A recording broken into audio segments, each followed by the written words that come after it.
శ్రీనివాస్ గారు ఒక నిమిషం హోల్డ్ అవునండి. తిరుపతి రావు గారు ఎప్పుడు కూడా 100% స్ట్రైక్ రేట్ అనేది ఏపీలో చూపించారో అదేవిధంగా తను ఎక్కడైతే ప్రచారం చేశారో మహారాష్ట్రలో కూడా ఆయా నియోజకవర్గాల్లో బీజేపీ అభ్యర్థులు 100% స్ట్రైక్ రేట్తో వారు విజయాన్ని సాధించారు. కేవలం అది మాత్రమే కాదు, మహారాష్ట్ర ఎలక్షన్స్లో 234 సీట్లను మహాయుతి కూటమి సాధించి ప్రస్తుతం అయితే ప్రతిపక్షాన్ని కూడా ఒక క్వశ్చన్ మార్కులో పెట్టిన పరిస్థితి మనం చూస్తున్నాం. ఇలాంటి పరిస్థితుల్లో కొన్ని సున్నితమైన అంశాలని బీజేపీ ప్రచారం చేయలేకపోయింది. ఈ సున్నితమైన అంశాలను ప్రచారం చేయడానికే పవన్ కళ్యాణ్ని ఒక అస్త్రంగా తీసుకుంది బీజేపీ అనే వాదన కూడా విపక్షాల నుంచి వినిపిస్తుంది. అది ముఖ్యంగా మనం మాట్లాడుకోవాలంటే ఆర్టికల్ 370 కావచ్చు, సనాతన ధర్మం కావచ్చు, రామ మందిరం కావచ్చు, రామ మందిర నిర్మాణం, అదేవిధంగా యూనిఫామ్ సివిల్ కోడ్, ఇవన్నీ కూడా అతి సున్నితమైన అంశాలు. వీటన్నిటిని ప్రచారం చేయడానికి ఎందుకు బీజేపీ వెనకడుగు వేసింది? పవన్ కళ్యాణ్ని ఎందుకు ముందుకు పెట్టింది? తిరుపతి రావు గారు. అందరికీ నమస్కారం. స్వప్న గారు నమస్తే అండి. అందరికీ నమస్కారం. నమస్కారం. ముందుగా ఈ సనాతన ధర్మ గురించి అయితే మాకు ఈ సనాతన ధర్మ సారథి, మాకు అగ్రజులు, ప్రముఖ జాతీయవాది గోశాల శ్రీనివాసరావు గారు సనాతన ధర్మ గురించి మాట్లాడిన తర్వాత నేను మాట్లాడితే అది హనుమంతుడి ముందు కుప్పిగెంతులు వేసినట్టు ఉంటది. ఎందుకంటే వారు మాట్లాడిన తర్వాత అవసరం నేను ఆ సాహసం కూడా చేయక్కర్లేదు. ఇకపోతే మీరు తిరుపతి రావు గారు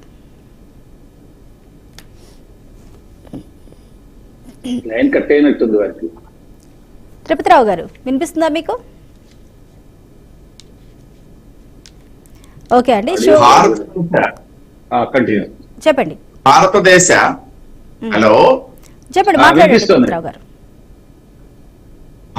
భారతదేశం తాలూకా రాజకీయ ముఖ చిత్రం అదే అంటే స్వతంత్ర భారతం తాలూకా రాజకీయ ముఖ చిత్రం 75 సంవత్సరాలు ఒకసారి పరిశీలించేటప్పుడు సరే జాతీయోద్యమం స్వతంత్రోద్యమంలో ఉన్నటువంటి కాంగ్రెస్ పార్టీ, ఆ కాంగ్రెస్ పార్టీని మళ్ళీ ఆ గాంధీ గారే అది రాజకీయ పార్టీ చెయ్యొద్దు అని చెప్పిన తర్వాత ఆయన చేతే మళ్ళీ నెహ్రూ గారు ప్రధానమంత్రి అయ్యే విధంగా తీసుకొచ్చినటువంటి కొన్ని కుతంత్రాలు, ఇవన్నీ వేరే అంశాలు. అవన్నీ మొత్తానికి 75 సంవత్సరాల చరిత్ర తీసుకున్నట్టయితే కాంగ్రెస్ పార్టీకి ఎగ్నెస్ట్ గా వచ్చినటువంటి చాలా మంది ప్రముఖుల్లో చాలా పార్టీలు, మొట్టమొదటిగా వచ్చింది భారతీయ జనసంఘ్, భారతీయ జనతా పార్టీ పూర్వం వచ్చినటువంటి ప్రముఖ వ్యక్తులు తీసుకున్నట్లయితే, ప్రత్యేకించి సినిమా రంగం నుండి వచ్చినటువంటి వ్యక్తులు తీసుకున్నట్టయితే అక్కడ ఎంజీఆర్ అండి తమిళనాడులో, తర్వాత ఎన్టీ రామారావు గారు ప్రముఖంగా చెప్పుకోవాల్సి. చాలా మంది వచ్చారు, చాలా మంది రావడానికి ప్రయత్నం చేశారు. ఉదాహరణకి మన పక్కనే ప్రస్తుతం ఇప్పుడు దేశవ్యాప్తంగా ఫాలోయింగ్ ఉన్నటువంటి రజనీకాంత్ గారు కూడా చాలా ప్రయత్నాలు చేశారు, కానీ రాజకీయ రంగ ఆరంగేట్రం చేయలేకపోయారు. ఆయనకు ఉన్నటువంటి వ్యక్తిగతమైన అభిప్రాయాలు అవ్వచ్చు, ఇబ్బందులు అవ్వచ్చు, లేదా స్థానిక పరిస్థితులు అవ్వచ్చు, రాజకీయ పరిస్థితులు అవ్వచ్చు.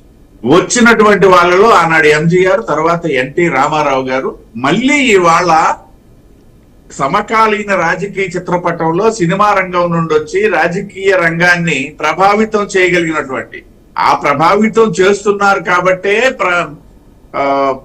పవన్ కళ్యాణ్ గారిని నరేంద్ర మోడీ గారు లేకపోతే అమిత్ షా గారు స్వయంగా పిలిపించుకొని మీ అవసరం మహారాష్ట్ర ఎన్నికల్లో ఉంది, ప్రచారం చెయ్యాలి అంటే అన్నటువంటి ఆలోచనతో తీసుకొచ్చినటువంటి. ఇవాళ కాదు, ఆయన పార్టీ పెట్టినాటి నుండి కూడా, ఏదైతే 2014లో పవన్ కళ్యాణ్ గారు జనసేన పెట్టినాటి నుండి కూడా ఆయన మోడీ గారికి ఆత్మీయులుగా ఉన్నారు. మోడీ గారికి కూడా పవన్ కళ్యాణ్ గారు అనేసి అంటే ప్రత్యేకమైనటువంటి అభిమానం.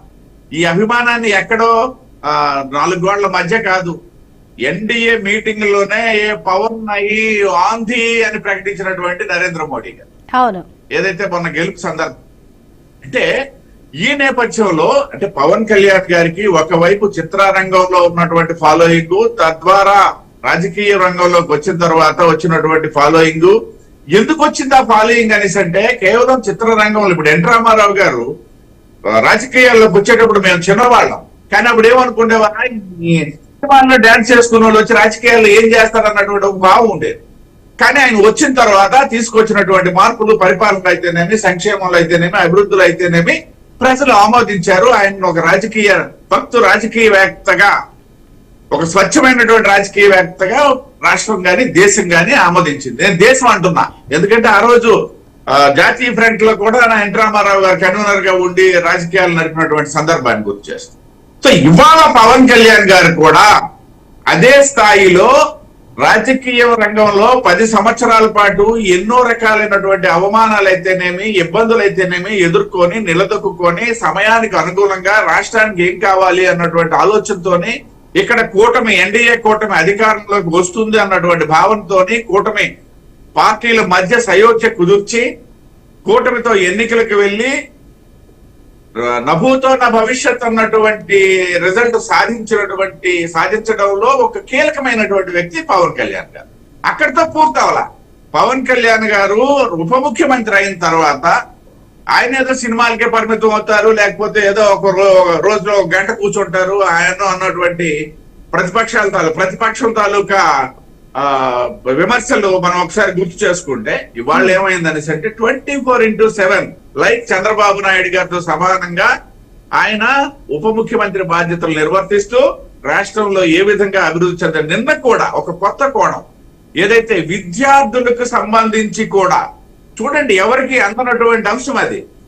కేవలం విద్యార్థులకు సంబంధించి అటు వైజ్ఞానము, ఇటు విహారయాత్రలకు సంబంధించినటువంటి కొన్ని కేంద్రాలు ఉండాలి అన్నటువంటి ప్రతిపాదించినటువంటి ఉప ముఖ్యమంత్రి పవన్ కళ్యాణ్ గారు. ఇది పవన్ కళ్యాణ్ గారి తాలూకా చెప్పింది. నేను చెప్పింది 10% మాత్రమే.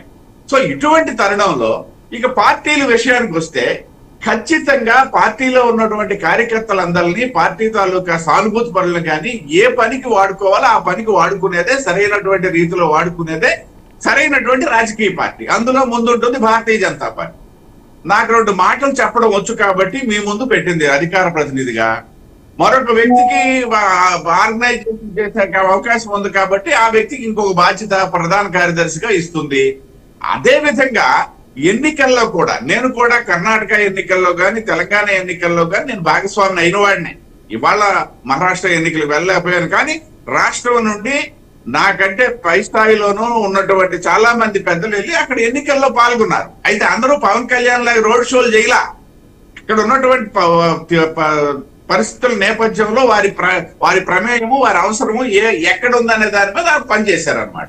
అంటే ఒకటి మాస్ క్యాంపెయినింగ్ ఒక రోజు జరుగుతుంది, ఇంకొకటి ఏంటంటే ఆర్గనైజేషన్ పరంగా ఏం చేయాలి ఏంటి అనేది ఆ ప్లానింగ్ అంతా చేసే వాళ్ళు ఉంటారనమాట. అంటే నేను ఎందుకు చెప్తున్నానంటే పవన్ కళ్యాణ్ గారు నో డౌట్ అట్ ఆల్ దేశవ్యాప్తంగా ఆయనకి ఫాలోయింగ్ ఉన్నమాట వాస్తవం. సినీ ఫాలోయింగ్ అని నేను చెప్పట్లా, సినీ ఫాలోయింగ్ అనేది ముందుది. ఇవాళ రాజకీయ క్షేత్రంలో కూడా నాట్ ఓన్లీ మహారాష్ట్రలో తెలుగు ప్రజలు ఉన్నటువంటి ప్రాంతం అనేది కాదు, దేశవ్యాప్తంగా ఈవెన్ ఏ రాష్ట్రానికి తీసుకెళ్లినా సరే పవన్ కళ్యాణ్ గారికి ఫాలోయింగ్ వచ్చినటువంటి మాట వాస్తవం. ఈ నేపథ్యంలోనే ఎన్డీఏ భాగస్వామి పక్షంగా ఇంకోటి కూడా చెప్తాను. సరే, ఆయన భాగస్వామి పక్షంగా వచ్చిన తర్వాత 2019 ఎన్నికల్లో రాష్ట్రంలో ఉన్నటువంటి రాజకీయ పరిస్థితుల నేపథ్యంలో ఇవాళ మాతో ఉన్నటువంటి తెలుగుదేశం పార్టీ విడిగా వెళ్ళింది. ఆ రోజు జనసేన కూడా విడిగా వెళ్ళారు. కొద్ది కాలం పాటే ఎన్డీఏ నుండి బయట ఉన్నారు జనసేన పార్టీ, పవన్ కళ్యాణ్ గారు.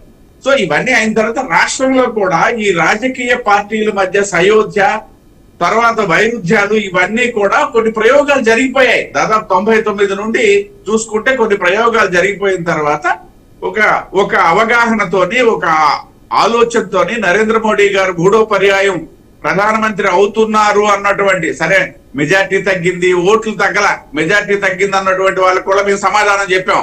మళ్ళీ జరిగినటువంటి శాసనసభ ఎన్నికల్లో ఏం జరిగిందో, మహారాష్ట్రలో పోయినసారి ఇండి కూటమికి వచ్చినటువంటి మెజారిటీ ఇవాళ ఎన్డీఏ కూటమికి వచ్చింది. దీంతోనే కదా సమాధానం చెప్పాం. మేము మాటల్లో చెప్పాలా, చేతులతోనే చెప్పాం.